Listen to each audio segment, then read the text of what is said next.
গণভোটের রায় জুলাই সনদকে যারা ভিন্ন খাতে নিতে চায় তাদের সম্পর্কে সতর্ক করেছেন প্রধানমন্ত্রী। বললেন, রাজনৈতিক স্বার্থে এই চেষ্টা করছে বিরোধী শক্তি। যশোরের সুধী সমাবেশে তিনি আরও জানিয়েছেন, জনগণের ভাগ্য নিয়ে কেউ ছিনিমিনি খেলতে চাইলে পরিণতি হবে 5 অগস্টের মতোই। এ সময় প্রতিশ্রুতি দেন নারীদের এলপিজি কার্ড দেওয়ারও। জিয়াউর রহমান যে খাল খননের মধ্য দিয়ে গ্রামীণ অর্থনীতি সচলের বিপ্লব শুরু করেন, বাবার সেই স্মৃতি বিজড়িত উল্লাসী খালে 50 বছর পর প্রধানমন্ত্রী তারেক রহমান। অবহেলায় জর্জরিত পানিশূন্য খাল পুনঃখননের কাজ উদ্বোধন করেন প্রধানমন্ত্রী। খালপাড়ে করেন বৃক্ষরোপণ। এ সময় খালের প্রাণ আবারও ফিরিয়ে আনতে স্থানীয় তরুণদের এগিয়ে আসার আহ্বান জানান তিনি। আমরা যদি সকলে মিলে পরিশ্রম করে তাহলে অবশ্যই ভাগ্যের পরিবর্তন করা সম্ভব।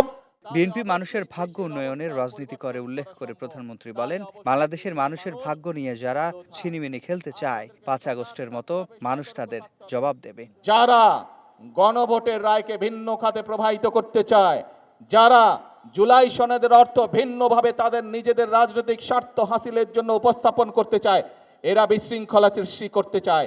আজকে যদি আমাদের শপথে, আমাদের কর্মসূচি বাস্তবায়নে আমরা অঙ্গীকারবদ্ধ থাকি, দৃঢ় থাকি, তাহলে বাংলাদেশের মানুষের ভাগ্য নিয়ে কেউ ছিনিমিনি খেলতে পারবে না। বাংলাদেশের মানুষের ভাগ্য নিয়ে কেউ যদি ছিনিমিনি খেলতে চায়, ইনশাল্লাহ 5 তারিখে যেভাবে বাংলাদেশের মানুষ জবাব দিয়েছে, ভবিষ্যতেও বাংলাদেশের মানুষ ইনশাল্লাহ সেভাবেই জবাব দেবে। এ সময় ফ্যামিলি কার্ডের মতো নারীদেরকে এলপিজি কার্ড দেওয়ার প্রতিশ্রুতি দেন তারেক রহমান। বলেন, ডিগ্রি পর্যন্ত বিনামূল্যে শিক্ষার সুযোগ পাবে মেয়েরা। আমরা মেয়েদের শিক্ষা ব্যবস্থা ইনশাল্লাহ ডিগ্রি পর্যন্ত অর্থাৎ উচ্চতর পর্যন্ত ইনশাল্লাহ বিনামূল্যে ব্যবস্থা করব।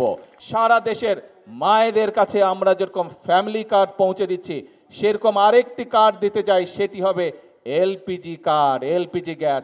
এটি আমরা মা বোনদেরকে পৌঁছে দেব, যাতে করে মা বোনদেরকে রান্না বান্নার জন্য কষ্ট করতে না হয়।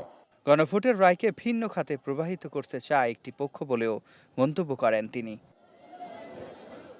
দীর্ঘদিনের দখল, দূষণ আর নদীর সাথে সংযোগ হারিয়ে যাওয়ায় এ অঞ্চলের প্রধান খাল উলসি এখন মৃতপ্রায়।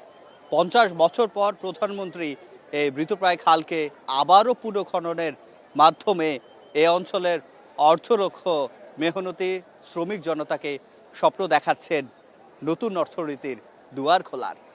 সিফাত শাহরিয়ার, স্টার নিউজ, যশোর।